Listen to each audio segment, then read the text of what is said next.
வணக்கம். நான் டாக்டர் தீபா லாலன். இன்னைக்கு நம்ம என்ன டாபிக் பத்தி டிஸ்கஸ் பண்ண போறோம் அப்படின்னு கேட்டிங்கன்னா, சனி பெயர்ச்சி பலன்கள் தாங்க பார்க்க போறோம். சனி பகவான் மார்ச் மாசம் 29ஆம் தேதி அப்ராக்ஸிமேட்லி 10 மணிக்கு மேல இரவு கும்ப ராசியிலிருந்து மீன ராசிக்கு பெயர்ச்சி ஆகுறாருங்க. இந்த கும்ப ராசியிலிருந்து மீன ராசிக்கு பெயர்ச்சி ஆகக்கூடிய சனியினால நெறைய ராசிகளுக்கு வந்து பார்த்தீங்கன்னா, அபரிவிதமான நற்பலன்கள் அப்படின்றது இருக்க தான் செய்யுது.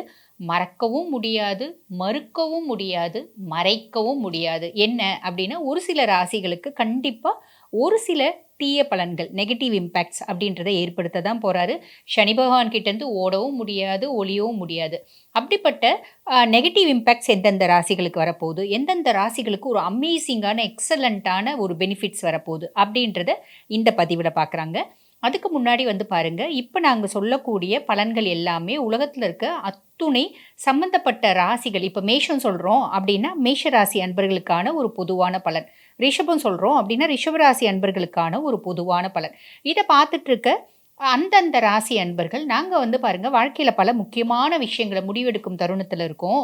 அப்ப எங்க சுய ஜாதகத்த ஒரு பரிசீலனை பண்ணிக்கணும் அப்படின்னு விருப்பப்படுறீங்க அப்படின்னா, நான் பேசிட்டு இருக்கும்போதே என்னோட வாட்ஸ்அப் நம்பர் வந்து பார்த்தீங்கன்னா, டிஸ்ப்ளேல போட்டிருப்பாங்க. அதுக்கு ஹாய்ன்னு வாட்ஸ்அப்ல ஒரு மெசேஜ் பண்ணுங்க. ஸ்டாஃப் உடனே ரெஸ்பாண்ட் பண்ணி அப்பாயின்ட்மென்ட் ஃபிக்ஸ் பண்ணி குடுப்பாங்க. என்கிட்ட பேசிக்கலாம். சரி.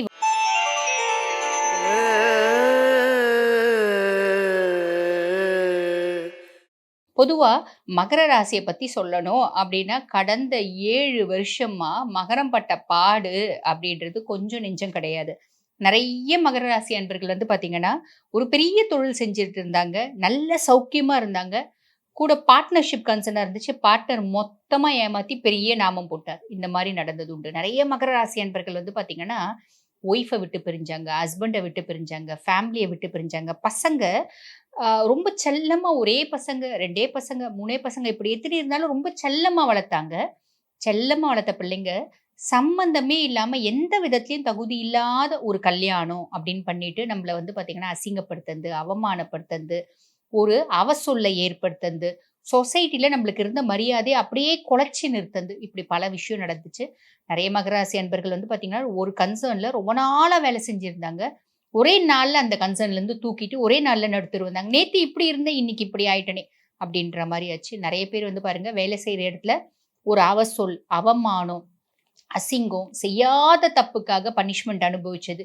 சின்னசு செஞ்சங்க. பெரிய லெவல்ல எல்லாரும் கண்ணு, மூக்கு, காது, வாயெல்லாம் வச்சு, என்ன ஒரு தப்பானவன் ஒரு முத்திரையே குத்திட்டாங்க. இப்படின்ற மாரி நெறைய விஷயம் நடந்துச்சு. நெறைய பேர் ஹஸ்பண்ட், ஒய்ஃப் டிவோர்ஸ் அப்படின்ற வரைக்கும் போச்சு. ஒரே ஃபேமிலில இருக்காங்க. பெருசா வந்து தாமரை இல தண்ணி மாதிரி, ஏதோ குடும்பத்து பிள்ளைங்களுக்காக நாங்க 2 பேரும் ஒண்ணா இருக்கோம் அப்படின்ற மாரி இருந்துச்சு. ஒரு சிலர் வீட்ட விட்டே பிரிஞ்சு போயிட்டாங்க. டிவோர்ஸ் இப்படி மகரத்த பத்தி சொல்லணும் அப்டின்னா, கூட்டு குடும்பமா இருந்தவங்க. நான் தாங்க அந்த வீட்ல எல்லாமே செஞ்சேன். இவ்ளோ நாள் வரைக்கும் சம்பாரிச்சது குடும்பத்துல குடுத்தேன். மொத்தமா புடுங்கி வெறும் கையோட தொரத்தி விட்டுட்டாங்க. இப்டி நெறைய விஷயம் மகரம் அனுபவிச்சுங்க. அதாவது உயிர் மட்டும் தாங்க இருக்கு. அனுபவிச்சது அப்டின்றது ரொம்ப ஜாஸ்திங்க. ஒ காசு, பணம் போனது கூட பிரச்சனை இல்லைங்க. அசிங்கம், அவமானம் பட்டது கூட பிரச்சனை இல்லைங்க. ஆரோக்கியத்திலயும் குறைபாடு அப்டின்றதுச்சு. படுத்துட்டோம். உடம்பு முடியாம படுத்துட்டோம், முடங்கிட்டோம். இப்படி நெறைய மகர ராசி சொன்னது உண்மதாங்க. நெறைய பேர் அனுபவிச்சுங்க.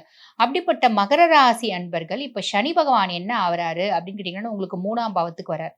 பொதுவா சனி வந்து ஸ்ட்ரெங்தன் ஆகக்கூடிய இடம் எது அப்படின்னா 3ஆம் பாவம். இளைய சகோதரர் தைரியஸ்தானத்துல சனியினோட பலம் வந்து ரொம்ப அதிகமாகும். ஸோ இது வந்து பாருங்க ஒரு எக்ஸ்ட்ரார்டினரியான ஒரு விஷயம் அப்படின்னு சொல்லலாம். அதுக்கும் மேல 7 நாட்டு சனி விட்டுட்டு போறதுனால, பொதுவா வந்து 7 நாட்டு சனி விட்டுட்டு போகும்போதுங்க, பெருசா நல்லது செய்யும். பெருசா நல்லது செஞ்சு போயிடும். மகரம் உங்களோட ராசியாதிபதியே சனி பகவான் தான். அப்ப ராசியாதிபதி என்ன பண்ணுவான்னா, எக்ஸ்ட்ரா கொஞ்சம் நல்லது செய்வான். புரியுதுங்களா? உழைக்கும் வர்க்கத்த சேர்ந்தவங்க நீங்க. உழைச்சு, உழைச்சு, உழைச்சு தான் முன்னேறணும். ஸோ, உங்களுக்கு சனி பகவான் அதுக்கு எல்லா உழைக்கிறதுக்கான என்னெல்லாம் உங்ககிட்ட இருந்து புடுங்குனாரோ, அதெல்லாம் டபுள் மடங்கா குடுத்துருவாரு. கவலையே படாதீங்க. ஓகேங்களா? சரி. இந்த 3ஆம் பாவத்துல வரக்கூடிய சனி என்ன சனி அப்படின்னு சொல்லுவாங்கன்னா, சகாய சனி அப்படின்னு சொல்லுவாங்க. நெறைய சகாயங்கள, நெறைய ஹெல்பிங் ஹேண்ட். உங்களுக்கு நெறைய ஹெல்ப் பண்ணுவாரு சனி அப்படின்னு தான் சொல்லணும். சரிங்களா? 7 நாட்டு சனி முடிவுக்கு வருது. அது ஒரு பெரிய ரிலீஃப். நம்ம வந்து என்ன ஆச்சு மகரத்துக்குன்னா, குனிஞ்சு, குனிஞ்சு, குனிஞ்சு கூணு விழுந்து போச்சு. இப்ப நிமிர்ந்து நிக்கணும்னா நம்மளால முடியவே முடியாது. அப்படின்ற ஒரு ஸ்டேஜ்க்கு வந்துட்டீங்க. ஆனா ஒண்ணும் கவல இல்ல. பக்காவா நிமிர்ந்து நிப்பீங்க. 90 டிகிரில நிமிர்ந்து நிப்பீங்க. அந்த அளவுக்கு வந்து பார்த்தீங்கன்னா, சூப்பரா இருக்கு இந்த சனி பெயர்ச்சி அப்படின்னு சொல்லலாம். சரி, இந்த சனி பகவானோட பார்வைலாம் என்னென்ன பாவத்துல விழுது? 5ஆம் பாவத்துல விழுது.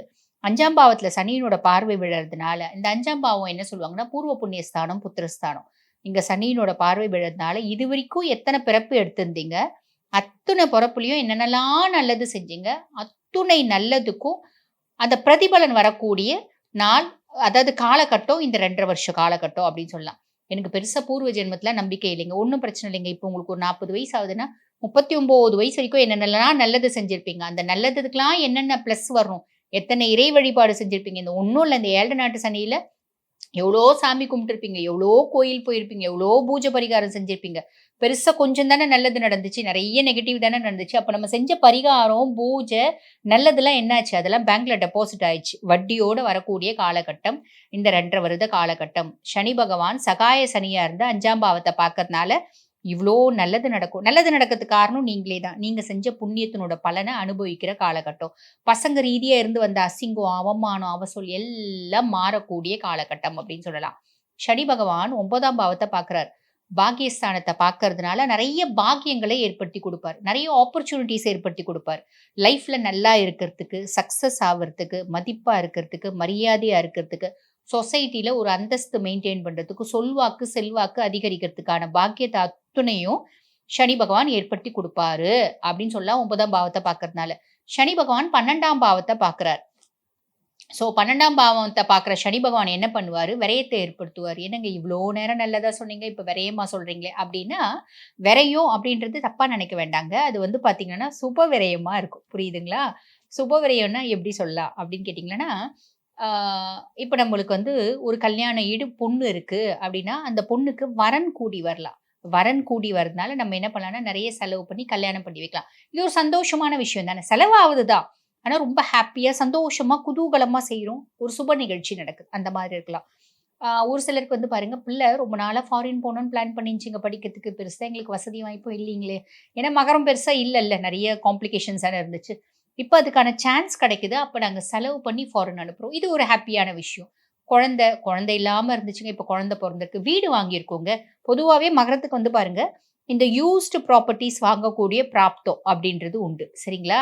அப்ப யூஸ்டு ப்ராப்பர்ட்டீஸ்னா செகண்ட் ஹேண்ட்ல வீடு வாங்குறது. அந்த யூஸ்டு ஒரு ஃப்ளாட்டு ஆல்ரெடி புது ஃப்ளாட் இல்ல. ஆல்ரெடி யூஸ் பண்ண ஃப்ளாட்டு செகண்ட் ஹேண்டா வாங்குறோம். ஒரு கார் வாங்குறோம். இந்த மாரி நெறைய யூஸ்டு ப்ராப்பர்ட்டீஸ் வாங்கக்கூடிய பிராப்தம் உண்டு. புதுசா வீடு வாங்குறது, மனை வாங்குறது, இது எல்லா பிராப்தமும் மகரத்துக்கு உண்டு. அப்ப இந்த 7 நாட்டு சனி முடியறதுனால, இந்த மாதிரி ஒரு ஆப்பர்ச்சுனிட்டீஸ் கல்யாணம், சுபகாரியம், அ ஒரு குழந்தை பொறப்பு, வீடு வாங்குறது, சொத்து வாங்குறது, இப்படி நெறைய விஷயம். புதுசா தொழில் நடத்துறது, தொழில் தொடங்குறது, நெறைய நல்லது நடக்குங்க. ஓகேங்களா? சரி. அதுக்கு அடுத்து வந்து பாருங்க, குரு பகவான் 6ஆம் பாவம். ஓகேங்களா? உங்களுக்கு பொதுவா வந்து பார்த்தீங்கன்னா, சனி பகவான் லார்ட் ஆஃப் 1 அண்ட் 2 அப்படின்னு சொல்லலாம். அதாவது உங்களோட லக்னாதிபதியும் அவன் தான். அதாவது சுயஸ்தானத்துக்கு அதிபனும் அவன் தான். தன குடும்ப வாக்குஸ்தானத்துக்கு அதிபனும் அவன் தான். ராகு பகவான் 2ஆம் பாவம். இப்ப அது கொஞ்சம் ஒரு சார்ட் ஆஃப் காம்ப்ளிகேஷன். ஒரு நெகட்டிவ்ன்னு தான் சொல்லலாம். ஏன்னா, ராகு 2, கேது 8. இந்த ராகு 2ல இருக்கிறது அப்படின்றது குடும்பத்தில திருப்பி ஒரு இனம் புரியாத குழப்பம், பிரச்சனைகள ஏற்படுத்தும். ஆனா, குருனோட பார்வை இருக்கு. ஸோ ஓவர் கம் ஆயிடும். கவலைப்பட வேண்டாம் அப்படின்னு தான் சொல்லணும். சரி. குரு 6ஆம் பாவம், ராகு, கேது சொல்லியாச்சு. நம்ம இது எல்லாமே ஆன் தி ஹோல் மகரத்துக்கு எப்படி இருக்கு அப்படின்னா, எல்லா பிரச்சனையும் முடிஞ்சு போச்சுங்க. எல்லா கஷ்டம் ஓஞ்சு போச்சு. நீங்க படுற கஷ்டத்த பார்த்து கஷ்டம் ஓஞ்சு போச்சு அப்படின்னு தான் சொல்லலாம். சனி அபரிவிதமான, அளவுக்கு அதிகமான நற்பலன்கள தர்றதுக்கு காத்துட்டு இருக்காரு. கவலையே வேண்டாம். ஜாதகத்துல சனி நல்லா இருந்தா மட்டும் போதுமானது. தசாபுத்தி நல்லா இருக்கு அப்படின்னா போதுமானது. தசாபுத்தி பெருசா ஃபேவர் இல்லனாலும், ஜாதகத்துல சனி நல்லா இருக்கு அப்படின்னா ஓகே. நல்லாவே இருக்கும். எக்ஸ்ட்ரார்டினரியா இருக்கும் அப்படின்னு தான் சொல்லணும். மகரம் மேன்மையை நோக்கி அப்படின்னு தான் சொல்லணும். சரி, எவ்வளோ சூப்பரா இருக்கு அப்படின்னாலும், நாங்க வந்து பார்த்தீங்கன்னா, ஒரு வழிபாடு அப்படின்றது சொல்லுவோம். ஒரு பரிகாரம் அப்படின்றது சொல்லுவோம். பொதுவா மகரம் ராசியாதிபதியே சனி பகவான். அப்ப நீங்க வந்து பார்த்தீங்கன்னா, வாழ்க்கை ஃபுல்லும் சனிய கும்புறதுனால ஒரு மேன்மையான நிலையில இருப்பீங்க. ஏன்னா உங்க ராசிக்காரன். உங்க ராசிக்கு அதிபன் அவன். அப்ப அவன் உங்களுக்கு நெறைய நல்லது செய்யணும் அப்படின்றது அவனோட விதி. அவனுக்கு எழுதப்பட்ட ஒரு வேலை அப்படின்னு சொல்லலாம். அப்ப நம்ம என்ன பண்ணலாம் அப்படின்னா, சனிக்கிழமை தோறும் விரதம் இருக்கிறது, நம்ப விரதமிருந்து சனி பகவான வழிபாடு பண்றது, அப்படின்றது நெறைய நற்பலன்கள குடுக்கும். விரதம் இருக்க முடியாதுங்க அப்படின்னா ஒண்ணும் பிரச்சனை இல்ல. சனிக்கிழமை தோறும் சனி பகவான கும்பிடுங்க. எப்படி கும்பிடலாம்? கோயில்ல போயிட்டு சனி பகவான சுத்தி வரலாம். இல்லன்னா, சனி சாலிசா பாராயணம் பண்ணலாம். முடியும்னா காலையில டிஃபன் மட்டும் எடுக்காம செய்யலாம். இல்லன்னா 3 நேரமும் திவ்யமா சாப்பிடுங்க. சனிக்கிழமை தோறும் சனி சாலிசா பாராயணம் பண்ணுங்க. பாராயணம் பண்றீங்க அப்டின்னா, மகரத்துக்கு வரக்கூடிய நற்பலன்கள் இன்னும் அபரிவிதமான நற்பலன்களா மாறும் அப்டின்றதுல எந்த விதமான சந்தேகமும் வேண்டாம். மகரம் மேன்மையை நோக்கி. வாழ்த்துக்கள்.